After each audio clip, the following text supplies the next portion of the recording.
My name is Sophia. Growing up in a quiet suburb of Chicago, I was the younger sibling, always trailing behind my brother Jake like a shadow he couldn't shake. Jake was the golden boy, charismatic, athletic, the one who could charm his way out of detention with a grin. Me. I was the bookworm, the quiet observer who preferred sketching in my notebook over partying. Our parents, Laura and Michael, doted on him endlessly, while I was the afterthought, the one they expected to just behave. Little did I know that at 16, my world would shatter because of Jake's mistakes, and I'd be the one paying the price. It started on a rainy Friday night in October. I was home alone, buried in homework for my AP classes, when the police sirens wailed outside our house. My heart pounded as I peeked through the curtains. Cop cars flashing blue and red, officers hauling Jake out in handcuffs. He was 18, fresh out of high school, and apparently he'd been caught dealing weed at a local park. Not just a joint or two. We're talking a backpack full, enough to slap him with intent to distribute.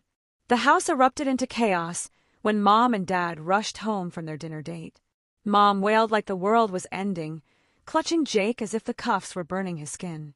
Dad barked at the officers, demanding explanations. But here's where it twisted into something out of a nightmare. Jake, in his panic, spun a tale to save his skin. He told our parents, and the cops, that I was the one who introduced him to the bad crowd.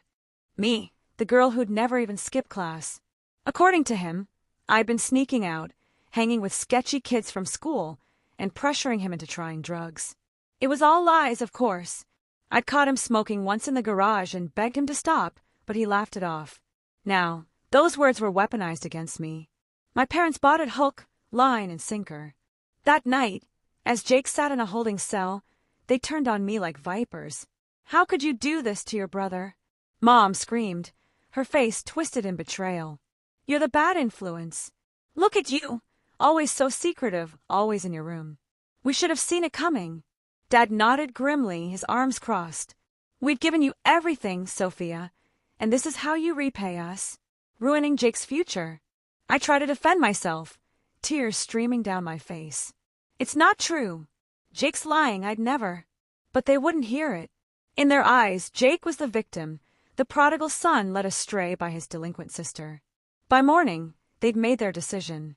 They couldn't risk me corrupting Jake further once he was bailed out. So they shipped me off to live with Aunt Sarah and Uncle Tom in rural Wisconsin, 3 hours away, a world apart from my friends, my school, my life. No discussion, no appeal. They confiscated my phone, my laptop, everything. "It's for your own good," Dad said as he loaded my suitcase into the car. "You'll learn some discipline there. No distractions." Mom hugged me stiffly, whispering, "We love you, but we have to protect the family." Protect the family? From me? I was devastated, numb as the car pulled away, watching my childhood home fade in the rearview mirror. Aunt Sarah and Uncle Tom were kind but strict, running a small farm where technology was a luxury and hard work was mandatory. No Wi-Fi, no cell service worth a damn, just chores from dawn till dusk, milking cows, tending gardens, stacking hay. I cried myself to sleep those first weeks, feeling abandoned, betrayed. Why me? What had I done to deserve this exile? But anger simmered beneath the hurt, a fire that refused to die. If my parents thought I was a lost cause, I'd prove them wrong. I'd survive. I'd thrive. School became my lifeline. The local high school was a far cry from my old one. No AP classes, no art club, but I threw myself into it. I studied by flashlight after lights out, borrowing books from the tiny library. Aunt Sarah noticed my drive and convinced Uncle Tom to let me use their old desktop computer for homework. "She's got grit," she'd say, patting my shoulder. I graduated valedictorian, earning scholarships that my parents never knew about. They called occasionally, checking in like it was a formality, but never apologizing. Jake. He got probation, community service, and a slap on the wrist. Life went on for him. College parties, dead-end jobs, while I clawed my way up. College was my escape hatch. I chose the University of Wisconsin-Madison on a full ride, majoring in pre-law because, deep down, I wanted justice, not just for myself, but for anyone wronged like I was. Those lonely farm nights had forged something unbreakable in me. I interned at legal aid clinics, aced the LSAT, and landed at Harvard Law on another scholarship. My parents, they sent generic birthday cards, oblivious to my achievements. I didn't tell them. Why bother? They'd buried me in their minds, the bad influence they discarded. Years blurred into a whirlwind of case files and courtrooms. By 28, I was a rising star at a prestigious Chicago firm specializing in criminal defense. I defended the innocent, negotiated plea deals, and built a reputation for being relentless. Life was good, friends, a cozy apartment, even a cat named Shadow to keep me company. Then one crisp autumn day my phone rang. It was Mom, her voice trembling. "Sophia, it's Jake. He's in trouble again, big trouble." My stomach knotted. Jake had escalated. This time, it was embezzlement from his job at a tech startup, siphoning funds to fuel a gambling habit. Facing serious charges, fraud, theft over $50,000. Prison time loomed. "We need your help," Mom pleaded. "You're a lawyer now, right?" We heard through the grapevine. "Please, represent him. He's your brother. Family sticks together." I paused, letting the irony sink in. Family? The same family that exiled me? But curiosity, and a spark of that old fire, pulled me in. "I'll think about it," I said coolly.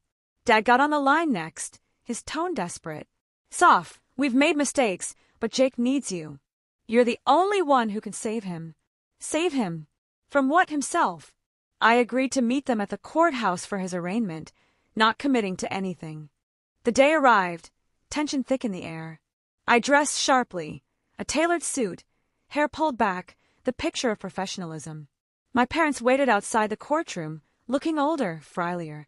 Mom's eyes widened when she saw me. "Sophia, you look successful." Dad shifted uncomfortably. Jake slouched beside them, handcuffed, avoiding my gaze. "Thanks for coming," he mumbled. "Mom said you're going to defend me?" I smiled faintly. "Let's go inside." The courtroom buzzed as we entered. The judge called the case, State versus Jacob Reynolds. The prosecutor stood, a sharp woman in her 40s, outlining the charges. My family fidgeted, whispering about hiring a real lawyer if I backed out. Then, the defense attorney was announced. But wait, no. That's not how it went. See, I'd done my homework. Jake's case wasn't just any fraud. It crossed into federal territory because the startup had interstate investors. And me. I'd pivoted recently, taking a position as an Assistant U.S. attorney, prosecuting white-collar crimes. The irony? Delicious. As the bailiff called for the prosecution, I stood from the back row, briefcase in hand, and strode to the front. My parents' faces paled. Jake's jaw dropped. "Sophia Reynolds for the prosecution, Your Honor," I announced, my voice steady, echoing through the stunned silence. Mom gasped. "What?" "Sophia, no, this can't be." Dad gripped the bench, whispering furiously. Jake stammered. "Sis? You're prosecuting me." The judge raised an eyebrow but proceeded. I laid out the evidence methodically. Bank records, witness statements, Jake's own emails admitting the scheme. It was airtight. He dug his own grave. During a recess, my parents cornered me in the hallway, tears in Mom's eyes. "How could you do this? We begged you to represent him." I met their gaze, unflinching. "You begged me to represent him?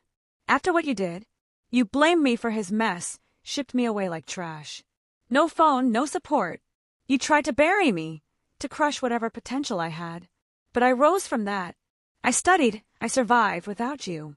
And now, I'm the attorney you never believed in. The one prosecuting the real bad influence." Dad sputtered. "We were protecting the family." I laughed bitterly. "Protecting Jake, you mean? Always Jake. But look at him now, repeating his mistakes while I built an empire." Mom reached for my arm. "Please, drop the charges. For us." I shook her off gently. "It's too late. Justice doesn't bend for family ties, not anymore." Back in court, Jake took a plea deal, 5 years, reduced for cooperation. As they led him away, he shot me a look of pure resentment mixed with regret. My parents left without a word, their illusions shattered. Me. I walked out into the sunlight, free at last. That was 2 years ago. Jake serving time, learning the hard way. My parents, they call occasionally, Awkward apologies, laced with pleas for reconciliation. I keep it civil but distant. I've got my own life now, a partner who adores me, cases that matter, a sense of purpose they could never snuff out. If there's a moral here, it's this. Sometimes, the ones who try to bury you end up digging their own hole. And me. I'm standing tall on the dirt they threw.